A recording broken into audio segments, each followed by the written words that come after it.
Hello, I'm Ryan Henry, idea guy for Open in Indiana, and today we're going to talk about the differences between printed and digital color formats, and how to choose a color palette for your business. So let's jump right in and talk about color profiles. Color profiles are the structure or formula, if you will, in which your colors are displayed. First, we have the CMYK color format. So this color format is a process of applying each color as its own layer. So this is the principle used when printing things. Going back to the days when things were individual printing plates before digital technology, there would be four passes that each page would go through, each one applying a different color. So we have cyan, magenta, yellow, and key, which is black. By running a piece of paper through those four colors, you're able to get your finished a color that you're looking to display. So let's talk about the formula of how this works. And so you'll see that the background of the screen is a specific shade of blue. So let's look at the formula of how we mix CMYK to get this color. We're going to start with 100% cyan. So this is kind of like a throttle or a valve, if you will, of how much color between 0 and 100%. So by adding 100% cyan, 63% magenta, no yellow, and 41% black, we're able to achieve this blue displayed on the background here. So let's look at what that's going to look like on a piece of paper as it's printed. So you'll see in the top left corner that you have each of the four colors printed there as a key. And so right now we're looking at the slide as if it was a blank piece of paper being fed into a printer. So the first color that's going to be applied here is cyan. So once again, you'll see the 100%. Next, we add our magenta. And so you'll notice that the blue got a little more deeper. There is no yellow to be added. However, if we go to black, you'll see that now we have finally reached the desired color that we're looking to print. So this is CMYK in an overall top view. This is by no means a comprehensive dive into CMYK colors. If you are interested in learning more specifically about CMYK, please comment below for a future video explaining this topic a little further. So let's talk about the next color format, RGB. So RGB is known as additive color. So it combines red, green, and blue between values of 0 and 255. So this is the color format that we know from the days of color television first becoming a thing, and then moving into computer monitors, even smartphone screens today. It's typically used when combining light together. So just like we did for CMYK a couple of slides ago, we're going to look at the recipe to get the blue background here that you see. So first we're going to combine 0 red, 56 green, and 150 blue. By combining those three colors in that combination, we're able to get the black or the blue background that we're looking at. So let's look at how that looks from a blank screen here. So you'll see that we have a black screen and there's 0 red to be added. So right now we just have an outline of the text that we're going to use. So now let's apply our green. You'll see that now there is a little bit of green that we can see that the text is different from the background. So now let's go ahead and add our blue. You'll see now that the completed color is combining the three of those colors, in this case, 2. So let's talk about something that's similar to RGB, but as far as our application here, how most of us choose our colors, and that's by using the hex formats or hexadecimal. This is the recipe or language, if you will, for displaying shades of color online. And so just like RGB being values of red, green, and blue, hexadecimal values extend that out a little bit, allowing for 2 characters to represent each color, and the values can go anywhere from 00 through FF.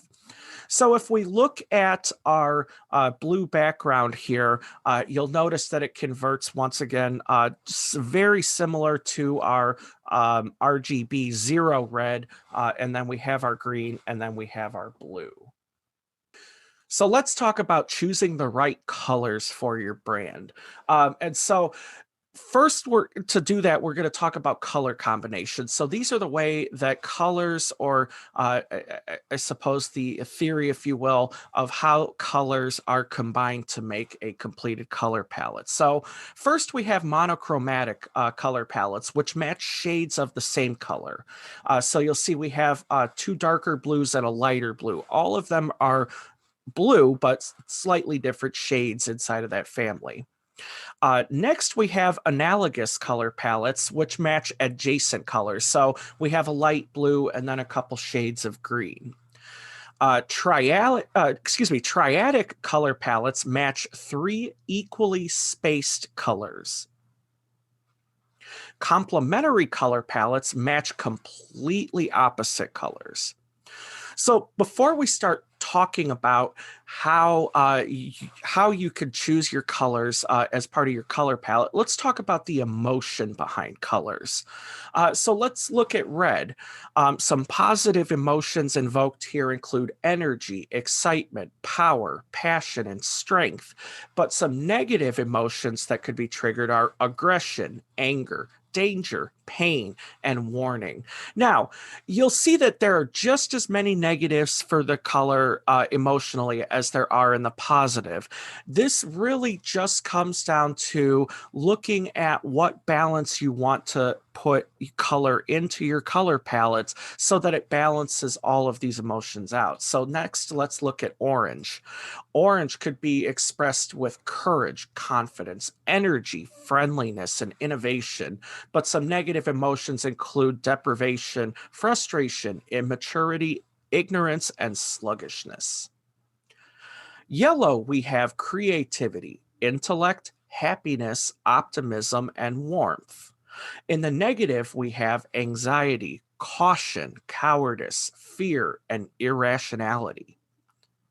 For blue, we have positive emotions, dependability, logic, loyalty, security, and trust, with negative emotions being coldness, emotionlessness, unfriendliness, uncaring, and unappetizing. For the color purple, we have imaginative, luxury, spirituality, sophistication, and wealth. Negative emotions include decadence, extravagance, inferiority, moodiness, and suppression. Brown, we have authenticity, earthiness, reliability, support, and warmth. Negative emotions include dirtiness, heaviness, humorless, sadness, and unsophisticated. For the color black, we have authority, elegance, power, security, sophistication. Negative emotions include coldness, evil, heaviness, mourning, and oppression. For the color gray, we have balance, intelligence, neutrality, reliability, and timeliness. Negative emotions include blandness, dampness, depression, hibernation, and unconfident.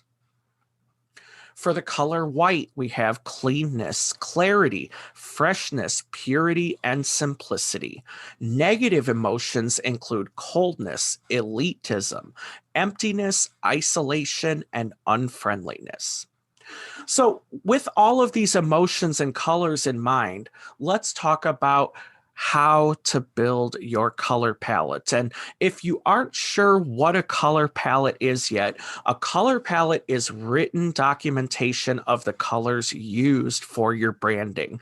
So, this is the way that you're able to maintain consistency and use the exact same color everywhere that you create branding or an advertisement for your business.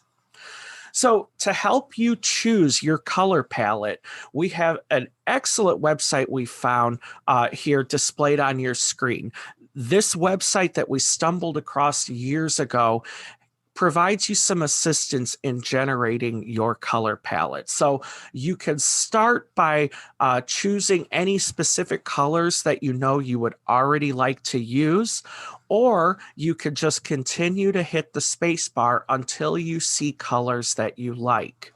So, as an example of a completed color palette using this website, let's look here at the Open in Indiana color palette as a completed product on this website.